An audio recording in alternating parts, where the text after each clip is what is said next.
We can get to the bottom of exactly where we are with the airport, where we are with the airlines. So anything you want to talk about, then by all means, raise them with the man in charge. He's been with us now for a little over a year, so let's see what's been happening.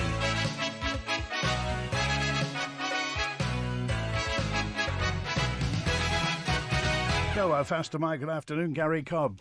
Good to see you. Good afternoon, Andy. Thank you very much for having me. Jolly good. Now, it's was it August last year? Yeah, August last year. So just over a year. So can you sum up the past 14, 15 odd months? Yeah, so quite a lot of activity at the airport. So I think, as I said last time, there was some regulatory issues in terms of safety, which we're in making good progress on. In terms of airlines, again, it's just trying to consolidate and get some stability back into some of the routes, and then trying to create a plan for the future in terms of what kind of airport do we want to be, and then any funding that is required for that going forward. So busy. In terms of the regulatory, now, what was the wording? What sort of sanction was the airport under last time? So, in terms of we were in enhanced oversight, so more checks by the CAA. I think a lot of people can take quite a lot of worry from enhanced oversight. The way that aviation does it is you go into enhanced oversight if safety is about to be degraded. It's not you get unsafe and then the regulator comes in.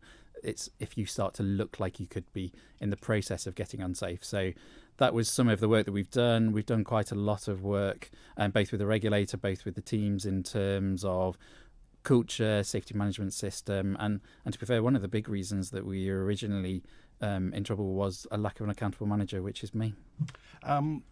Just get this straight. You mentioned CAA for the Uninitiated Civil Aviation Authority. Now, there are two, presumably. There's one on the Isle of Man and then there's the UK one. Which one sits where? So our CAA, so the Isle of Man CAA, is the competent authority for the Isle of Man. They have responsibility for safety, security, and all of the other issues that can arise. They do outsource some of their inspection to the UKCA, which are experts in doing that, and they have quite a big team in order to do it.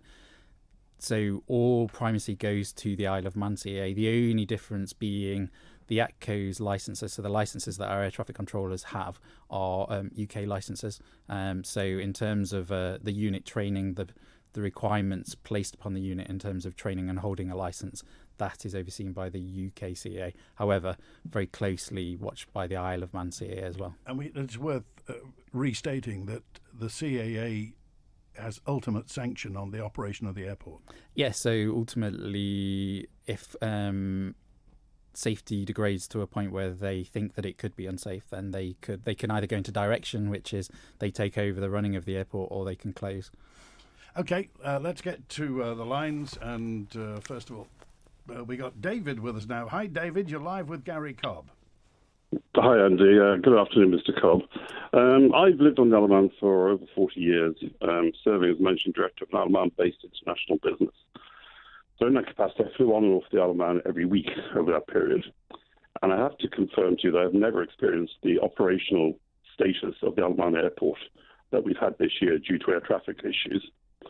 Twice in the last 3 weeks, my Sunday evening flight up from Gatwick has been cancelled, but I can provide very directly to the flight just 2 days ago. My wife and I were passengers on this flight. We arrived and were told the flight would be about 20 minutes late. And, of course, as we now know, it was cancelled due to the Isle of Man air traffic control curfew. The word curfew is not my word. It's the pilot's words when he made the announcement to the passengers. The flight was due to depart London Gatwick in 1915. We were told it'd be 20 minutes late. We were on board and buttoned down and ready to go at 1935. 138 passengers on board, including, obviously, in addition to those up here in the Isle of Man who were waiting to fly back to Gatwick that evening. I happened to be sitting in row 1C, so I was in a good position to observe the flight deck communications. And it soon became clear that due to the curfew imposed by Isle of Man airports, the flight could get up, but it could not get back out again, and therefore would not fly. And the captain duly confirmed that to us, and said that he confirmed the Isle of Man could operationally stay open. This is not due to staff shortages at that point, but that EasyJet was not willing to pay, his words, the fines and penalties imposed by Isle of Man airports in order to stay open for what would have been an extra 20 to 25 minutes. So we're all offloaded, and obviously the Isle of Man passengers up here in Ronaldsway looking to travel down were also inconvenienced. So hundreds of people were impacted by this. I chatted with one or two of the passengers. I talked to two board members of Isle of Man businesses who were coming up here for board meetings. Obviously, they never made it because the rescheduled flight went on Monday afternoon. We got back here about 16:30. So basically a day wasted. I didn't chat with all the passengers, what other businesses they were on, I don't know. Now, the Isle of Man has set itself up with three key objectives. One, to be an international business centre of excellence. Two, to attract an increasing number of leisure travellers. And three, to increase the population to 100,000. None of that is possible without reliable scheduled air links. Mr. Cobb, I appreciate you've only been in post about a year. And I think the previous airport director left you a very bitter legacy because there's obviously been totally inadequate succession planning.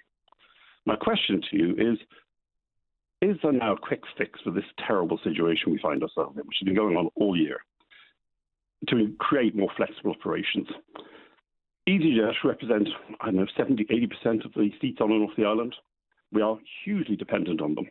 And it can only be a question of time before they start reappraising their operations to the Isle of Man and wonder whether it is worth the cost they're incurring. Clearly, the fines and penalties are a big issue. If the Isle of Man was simply to suspend that fines and penalties regime for a period and maintain operational status for a little longer and give this airline a little more flexibility, would that be the short-term fix that we need? I suppose in answer, no. So there's a lot of points to your question, which we could probably spend the next hour answering. So probably for the last 10 years, if not more, well before my time, the Isle of Man has always had a closing time of 8:45 at night.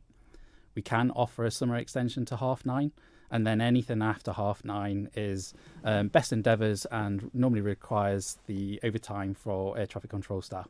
And to be fair, probably well over 95% of the time, our air traffic controllers will stay behind. This isn't new to EasyJet. This has always been the case for EasyJet coming in. That flight always straddles very, very close to our closing time. And so then we will have to stay over. Stopping over happens on overtime. So again, it's not a fine or a penalty. We charge an extension fee, which is pretty much akin to every other UK airport that will offer an extension. And that extension is purely just covering the cost or the additional cost to the airport for stopping open. In terms of that, EasyJet know that flight is quite late, and they pay that extension fee on a regular basis for the Gatwick flight, which is regularly into the extension times. So in terms of waiving the extension fee, that wouldn't actually, I don't think, change anything, because ultimately that flight will still come in late. I have a lot of people who sit there and say, well, why don't we extend past 11 o'clock? I don't have the budget to extend past 11 o'clock. In terms of air traffic control and other parts of the airport, the requirements placed upon, in particular, air traffic controls for working past 11 o'clock changes the rule set again, and it becomes even more strict because naturally you would expect fatigue at night is harder. So budgets aside of having to go out and recruit a lot of additional people to be able to stay open past 11 o'clock is one side of the equation. The second side of the equation is, having worked in Gatwick, the majority of my conversations with local communities at night was noise. So at the moment, we don't really have a noise problem at Castletown, although a few people have started to talk more and more about night flying. Encouraging an airline to fly later and later at night, you start to have bigger and bigger impacts on locals' health, particularly around night flying. So it's finding that fine balance between trying to get the EasyJet in before 11 o'clock. And again, we'll see that schedule change. It goes... or it looks like that flight is an hour earlier. In actual fact, it's the Isle of Man is an hour earlier because the clocks go back. So that flight kind of stays the same. So from this Sunday, when the clocks go back, that flight will be an hour early because it stays the same. It's just we've shifted in time. And again, so we typically see in winter less of the stress. We talk to EasyJet on a regular basis. In fact, I'm over into Liverpool to talk to them on the 2nd of November. We talked to them about the Lake Gatwick. That Gatwick is a particularly lucrative route for them. Flying at that time fits into their schedules. They don't have any intention of changing that. They don't really have any intention of leaving the island. I'd say EasyJet are actually in a relatively good place. Naturally, they'd like lower fees, but that's probably because some of the issues that you're seeing in Gatwick. Now, to roll back to that flight that you spoke about on Sunday, that flight, so if it was sat on the ground. A lot of the ATC issues that you hear about recently, the pilot will say ATC. And unfortunately, I think a lot of people on the island think, oh, ATC, it must mean the Isle of Man ATC. Gatwick has had quite a lot of issues with air traffic control, if anyone's been reading the news. Exactly the same issues as us. So since the pandemic, since Brexit, recruiting ATCOs, training ATCOs has taken longer than wanted, and also the training pipeline is a lot more. But we typically see far more issues with that Gatwick flight due to, should we say, Gatwick's air traffic control than our air traffic control. We've had a couple of instances where it's landed on time. It's been ready to leave at 9, but it's not left until about 10 to 11. And again, that's because it's picked up a slot, which is basically its ability to take a slot on Gatwick's runway has been delayed due to flow rates that have been imposed to try and control air traffic going in. Okay, David? Perhaps I could clarify, because the captain's comments were very specific, and the comments from the captain on the rescheduled flight yesterday afternoon were very specific, which is that EasyJet commercially had taken a decision that they would prefer to put 138 people, whatever number actually needed accommodation, up in the Hilton in Gatwick. They were prepared to put the passengers sitting in the Isle of Man up in the Falcon Hotel. At the cost that would be to them, it would still be commercially preferable to paying the charges that the Isle of Man wish to impose. So I would remake my point, and they made a commercial decision on that. I would remake my point, which is that surely we have to provide this airline with rather more operational flexibility. I'm not talking 11 o'clock at night. We were buttoned down at 25 to 8.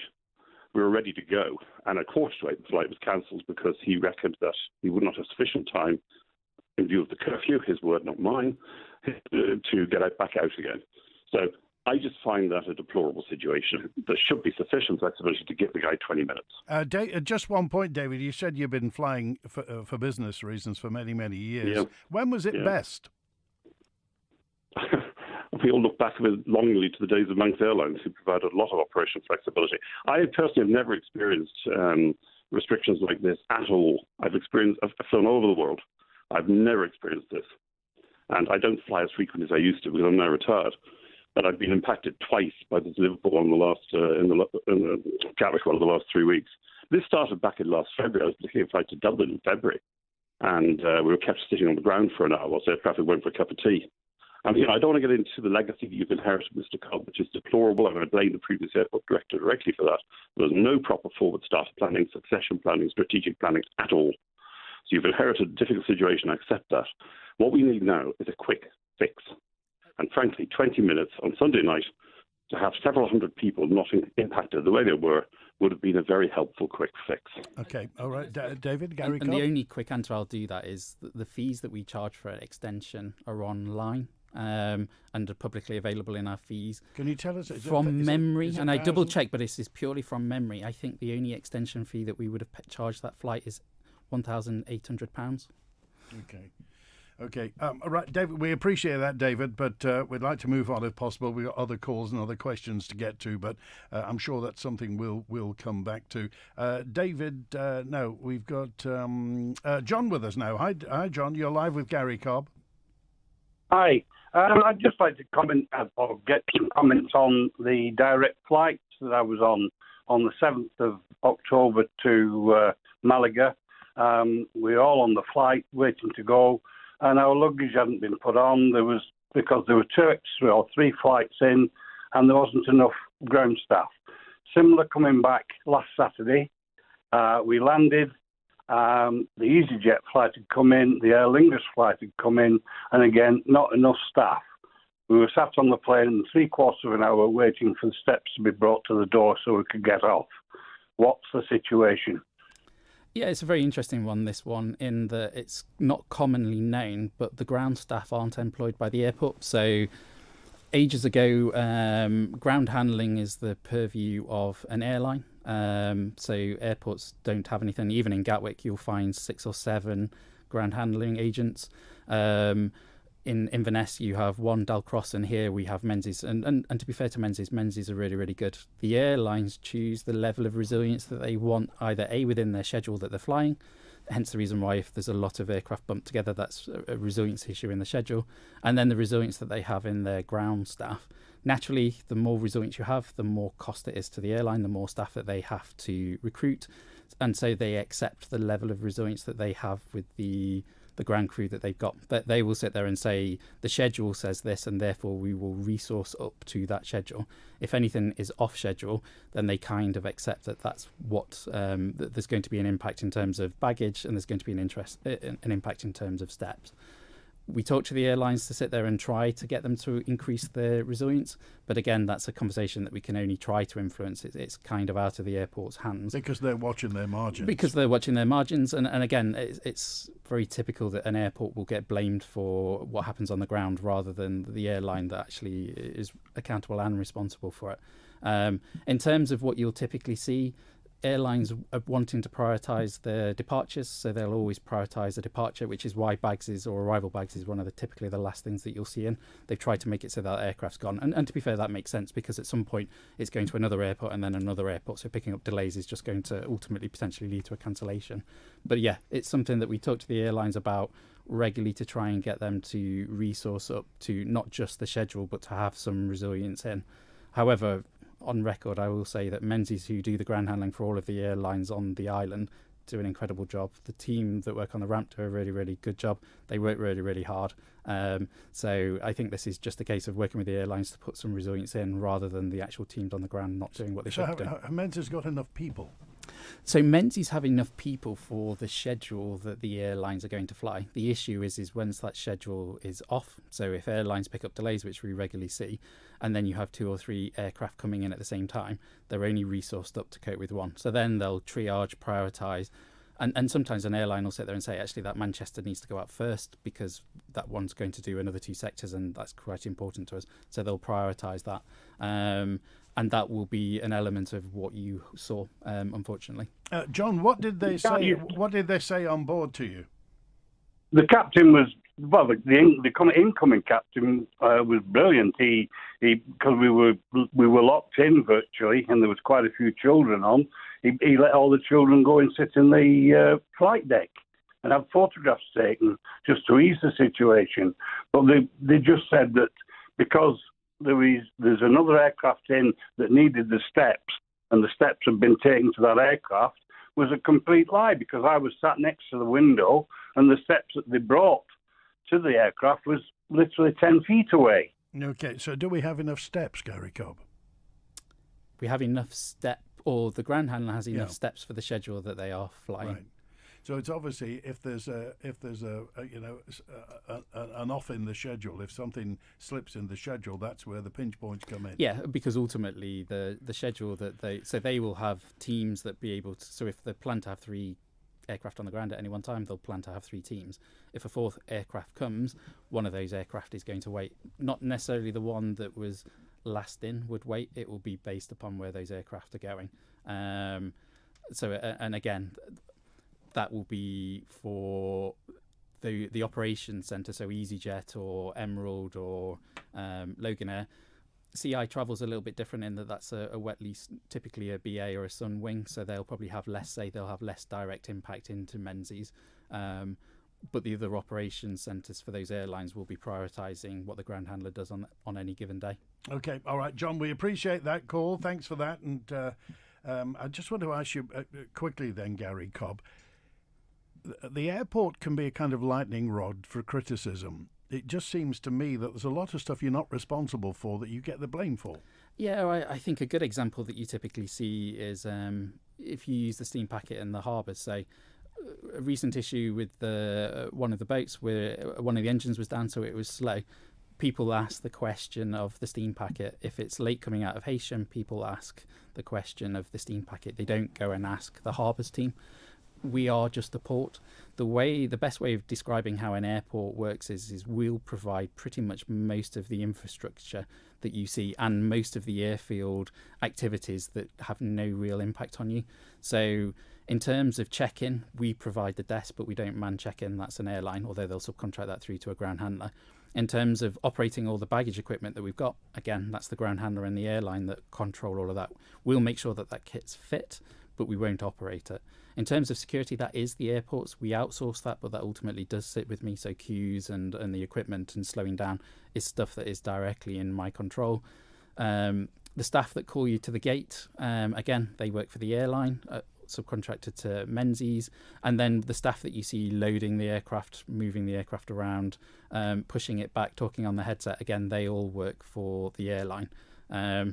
Staff that do work for me, air traffic control. So, and again, we've had some issues with that this summer, but that's within the purview of the airport.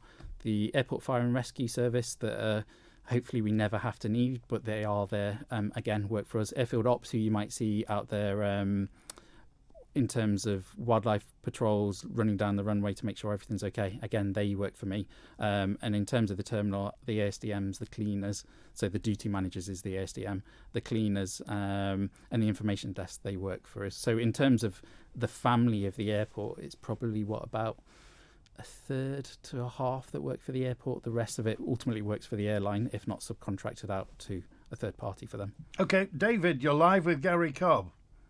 Hi, Gary, and welcome to the Isle of Man. It does get easier and life will get better.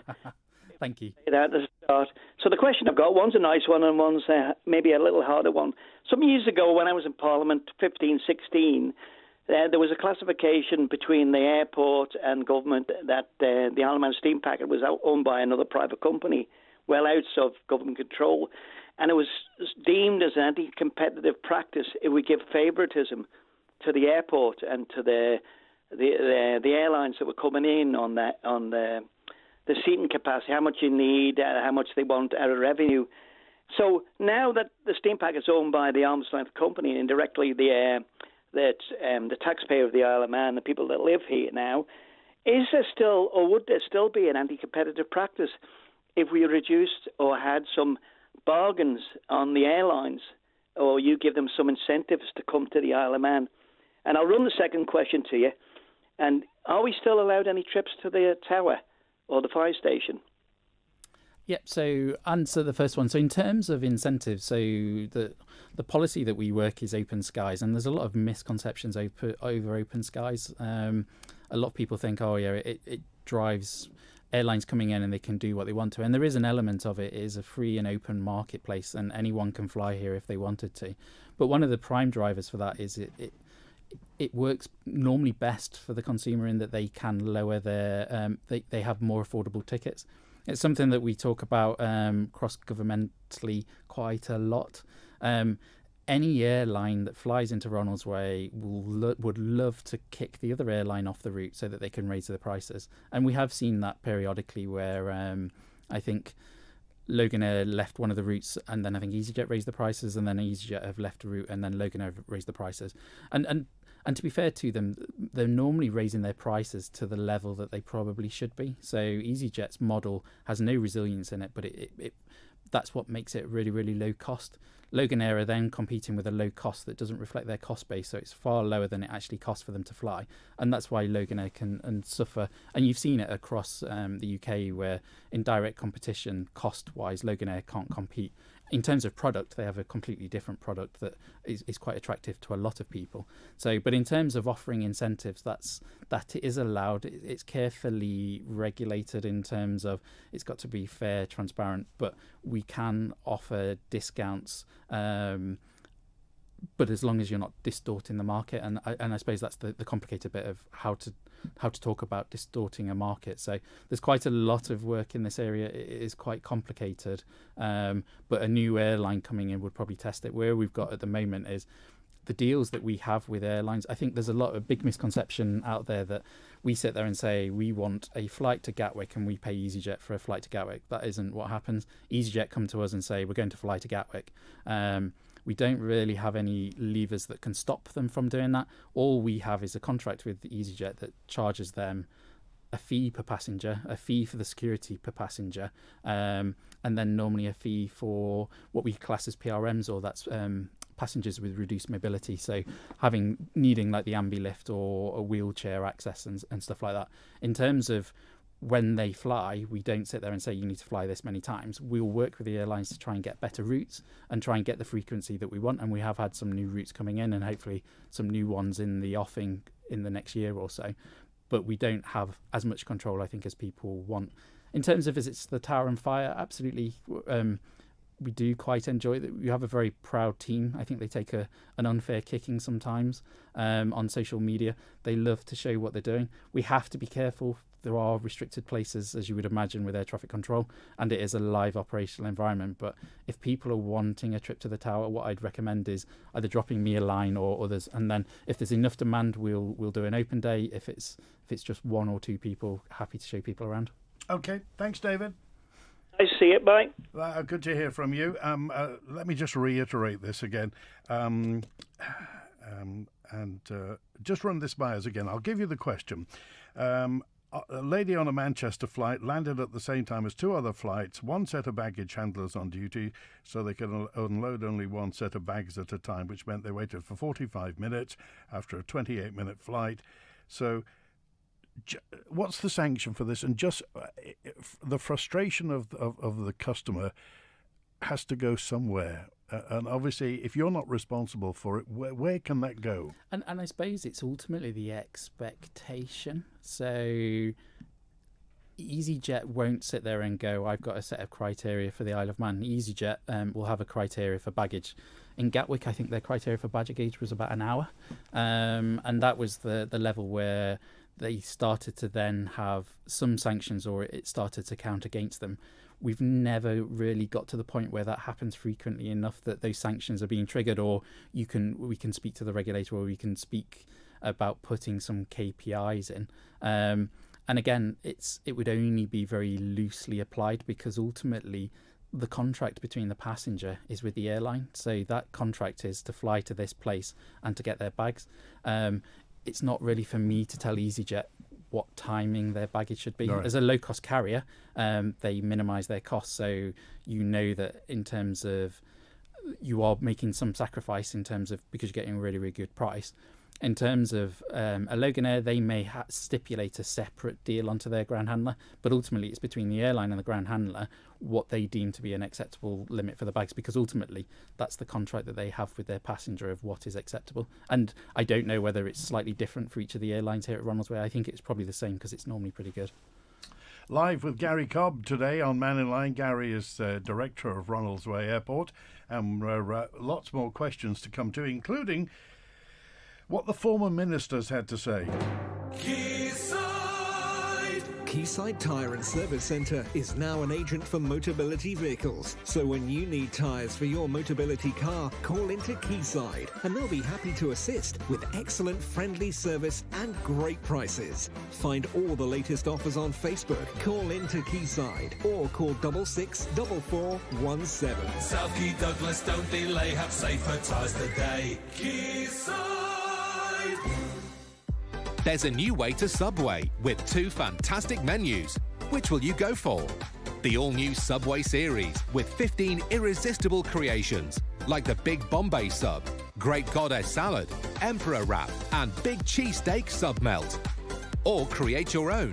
You pick the ingredients you want and build your own sub, salad or wrap the way you want it.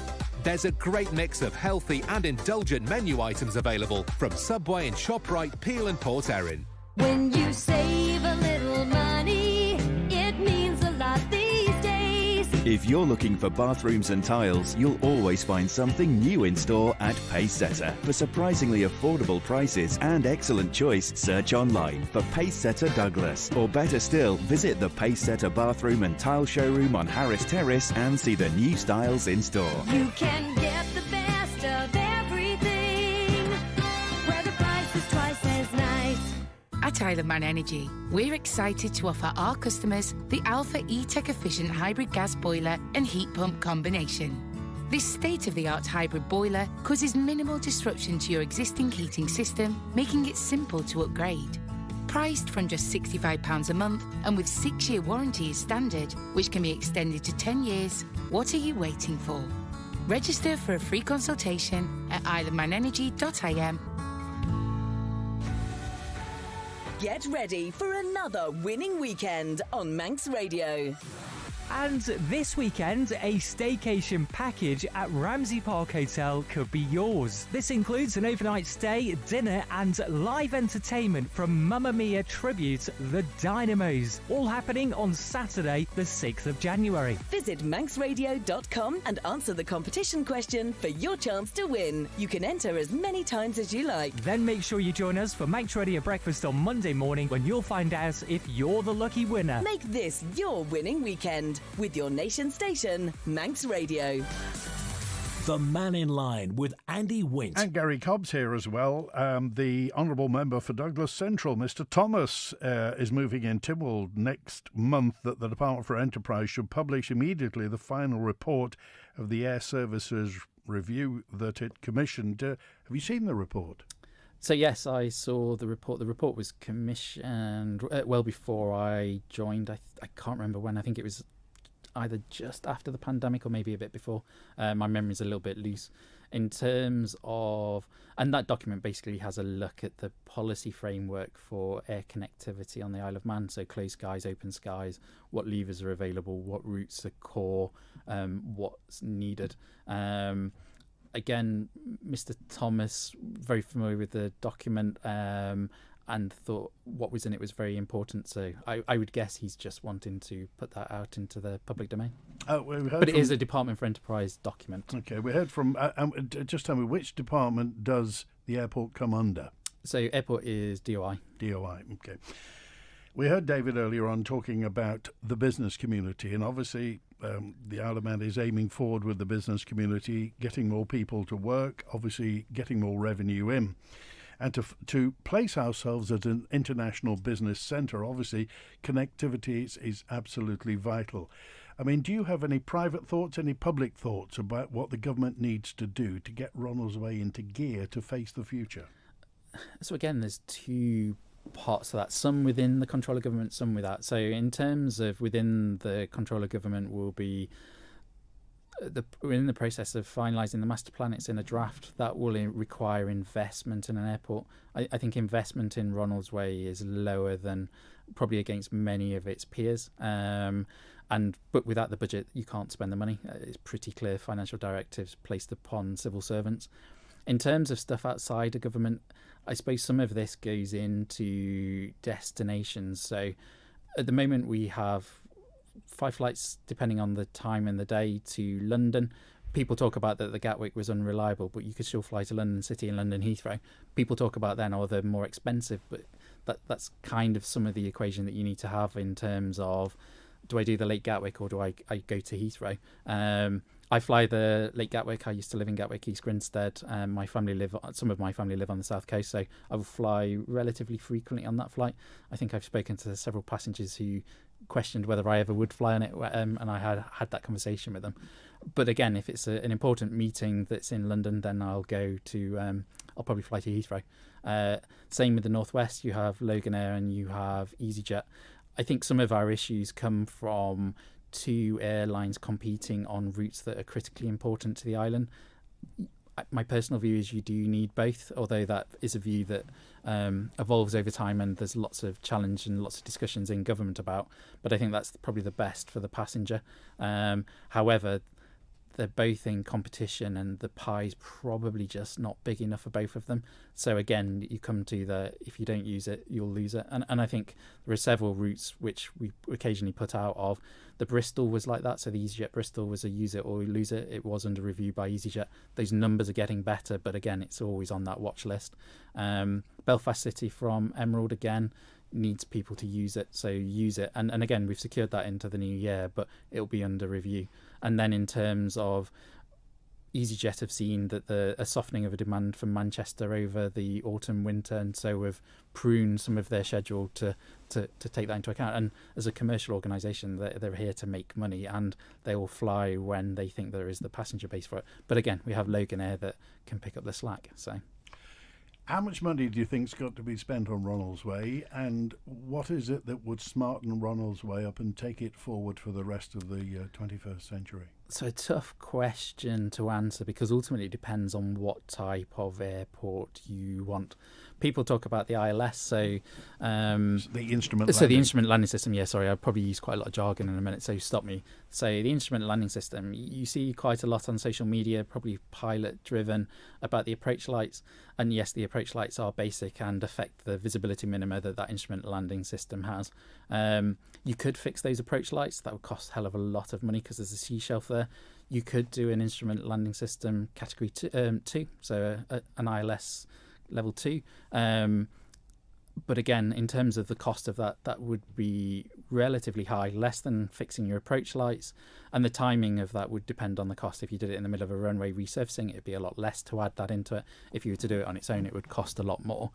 But then you have to sit there and say that's probably going to be about 10 to 12 million pounds, and it's probably going to save you about 8 to 10 fog days a year. Is that worth the money when government could spend it? So it's very easy as the airport director to want more money, and ultimately I'd love to have much more money. There's a lot of stuff that we could buy it on. But you do have to have some sympathy with Treasury, who are sit there going, I'm going to compare that against something at the hospital, something with a new school, something. And so it needs to be something that's holistically looked at. In terms of tidying the place up, again, that's probably the last thing that I'd spend the money on. There's a lot more critical stuff.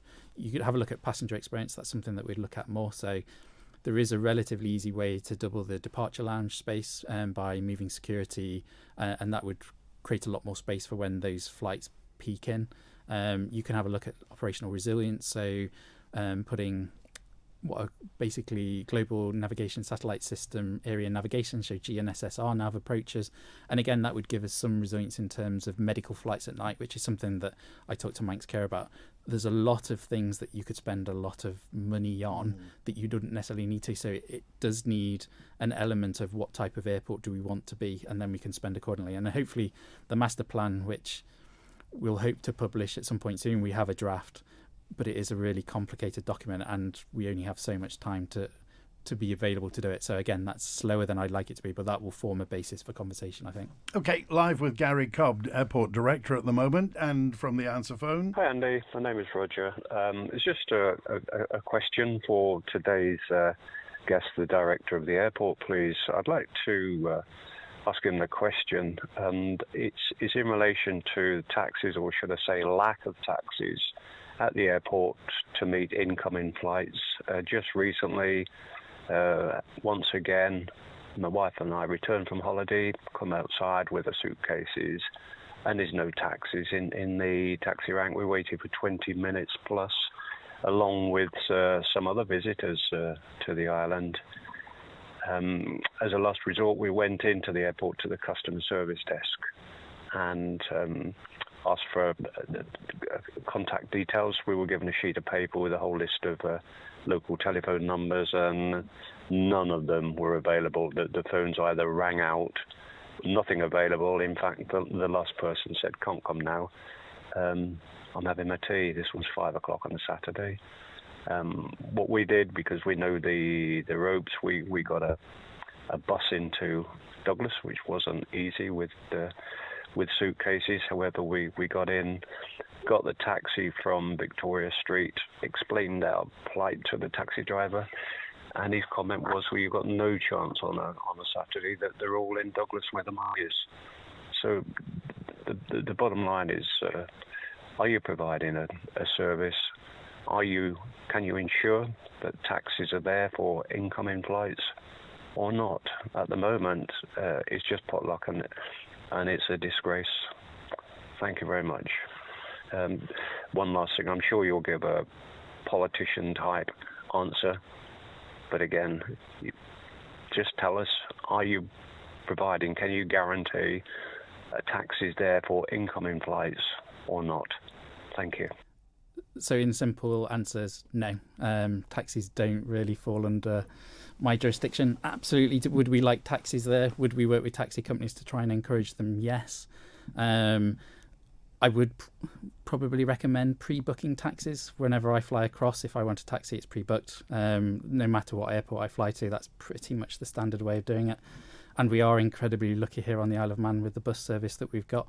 I think they do a really good job, and it's very, very frequent compared to most other airports. So again, I think we have plenty of different surface access. And this comes down to expectations. Yeah. And obviously we can often look back and think things were better than they used to be, but most people, if you go back 10, 15 years, can remember lines and lines of taxis there. So is it reasonable now to expect there won't be taxis at the airport? Yeah, I think you have taxi companies that are, again, coming out of COVID, have a lack of staff and their ability to be able to flex up to demand.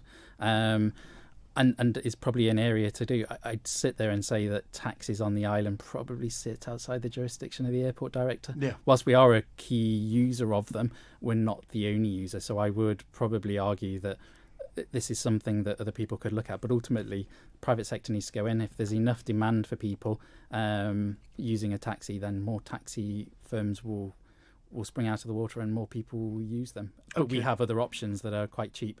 And it's very, very cheap to use bus vanning into Douglas. Again, I've used it several times myself. And if you drive your own car, come and park at the car park. Okay. I think we've got a taxi. Hello, sir. You're a taxi driver. What's your name? Les. Oh, Les, what do you have to say? Well, the last gentleman, I mean, unfortunately, there's airplanes coming in one after the other. We can never service planes that there's 3 or 4 coming in all within half an hour. It's ridiculous that I work a lot of hours down there and I'm always down there. I mean, it's ridiculous. If we can space them out, then we've got a chance. But we do have quite a few taxis continuously down there. And for him to say that, it's unfair. Okay, so we can't even get on the rank because people are parking on the taxi ranks that we can't even get to the taxi rank. Okay. How many taxis can park there, Les? Well, you've got the 4 right outside. Then you've got the pre-booked, which you could probably get 20 on. And then you've got the overflow up the top, which is usually full of people coming to pick people up. And we cannot get there because there's nobody that can say to them, move or you're going to get booked. Okay, so is the best thing to do then for people, if they want a taxi, to pre-book it before they get back? Well, yes, but I mean, there are taxis. We do long hours. We're there first thing in the morning and to late at night, and we do our best. Okay, all right, Les, we appreciate that. Let's just sit there and say, yeah, absolutely, we see taxis there quite a lot. I think it's just that, unfortunately, when you have EasyJets of 175 passengers on a plane and several of them coming at once, that peak demand, but then you would never be able to sustain that level of taxis being required. So I think that the taxi guys do a good job. In terms of outside the terminal is an area of concern. So from a safety viewpoint, having cars so freely able to drive outside that terminal is problematic. No other UK airport, they have ASIAD guidelines that wouldn't allow that. We've never implemented here. And also being able to control what goes in there in terms of taxis and pre-booked. So again, that's something that we'd probably propose looking at in the master plan, just to stop the free-for-all that you see, especially when people can park in the car park for 30 minutes free, and it is probably only a 2-minute walk. Okay, all right, 10 to 1 live with Gary Cobb from the airport now. She found Miss Emily French murdered. The room in disorder, a window smashed. Did you kill Emily French? The Service Players present one of Agatha Christie's finest thrillers, Witness for the Prosecution, at the Gaiety Theatre on the 9th to the 11th of November. It's not true, I tell you. It's not true! With twists and turns to the last stunning moment, for a truly immersive experience, get VIP tickets and join the cast as a juror and watch the whole gripping drama from the stage. Witness for the Prosecution. Go to villagaiety.com for tickets. A big thank you to your workmen. They've done a very good job. My property looks like new again. Thank you, EPS. We're delighted with the house. Your employees obviously take great pride in their work. The work was done promptly, professionally and considerately. We're delighted. EPS, transforming properties island-wide with the revolutionary Protex wall covering system, guaranteed for 10 years. Book now for spring 2024 to get 10% off. Visit eps.company for details. A good job. Well done. Walk through the northern lights into a land of ice and snow at Ramsey Garden Centre. Indoor and outdoor lights, trees, decorations and much more. Come down for our festive launch this Wednesday and see. Crossroads Isle of Man, putting carers first. Crossroads have been providing services to local carers and people with care needs for over 30 years. As the leading provider of support for carers on the island, our services are all about improving the lives of carers and giving them a break from caring. Visit crossroadsiom.org for more information. Crossroads Isle of Man, putting carers first. The Mannin Line with Andy Wint. And Gary Cobb is here from the airport. Julian's on. Hi, Julian. Hi, Andy, and hi, Gary. Hi, Julian. Hiya. Couple of questions for you. I noticed that the Channel Islands airline, Aurigny, who are sort of what Manx Airlines used to be for us, I noticed that the ATR aircraft that they've ordered recently are being equipped with a clear vision enhanced flight vision system, which allows them to fly in fog to a much lower height and minima. And they reckon that they've dropped their delays by a half in foggy conditions. I know this is up to the airline in some ways, but is there any way that that could be applied to the island? Because it seems quite a good system to have. Yeah, so it's fog and ILS is a very complicated subject. So in terms of, you have what the airport can offer and you have what the aircraft can do. So on the ground, we will provide an instrument landing system, which is typically a localizer, which beams out 2 beams, where it tells you where the centre line is, a 3.5, in our case, degree glide slope, DME, which is almost just like a beacon in the middle of the airfield that they can ping on to. And then we're in the process of commissioning instrument runway visual range, so an IRVR, which gives you a visual range. You give ultimately that will give a pilot information, and then depending on their aircraft type and their company's operating procedures, they will have a visibility minima that they can go down to. EasyJet can go down to a Cat 3B, which is what Gatwick has, so that's like a 50-foot decision height. So in essence, they're almost touching down. It's not automatic, but at 50 feet, they're not going to be doing very much different. I think Loganair have just done a safety case to be able to do a Cat 2 ILS. But again, at the moment, we only have a Cat 1 ILS. Now, several people sit there and go, oh, you've just spent a load of money on a new instrument landing system, you've wasted your money. Our instrument landing system, per se, actually can do Cat 2.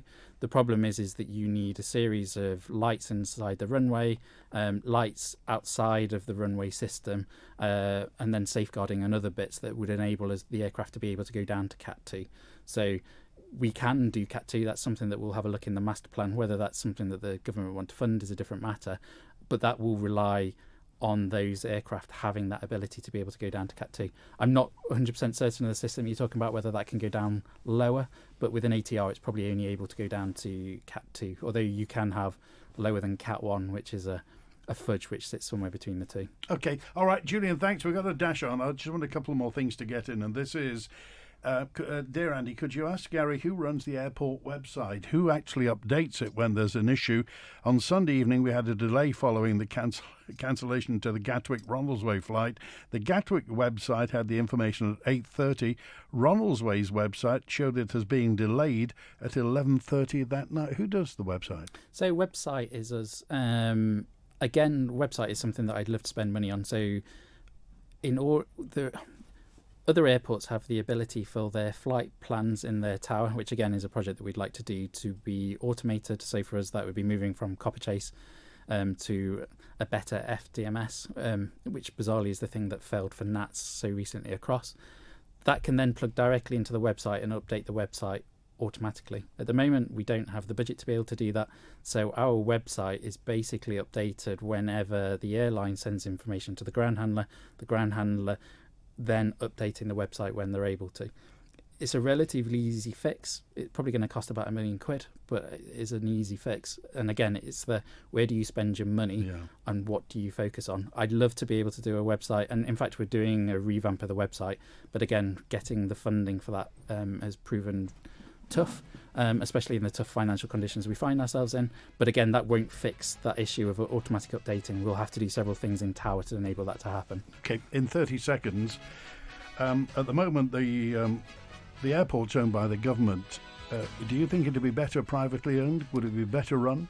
So my personal opinion is arm's length airports work better. The UK have a policy in place that any airport with more than £1 million revenue has to be arm's length. I think that gives you the freedom to be able to move more nimbly than I currently have at the moment. Okay. Thanks for being with us today. We appreciate it. Now we know what isn't Gary Cobb's responsibility, and it's certainly not taxes. We're back with an open line tomorrow. If you want to follow up on anything that's been said tomorrow, by all means do get in touch. And thanks to Chris Quirk on the phones today. WINT. Looking for a great night out?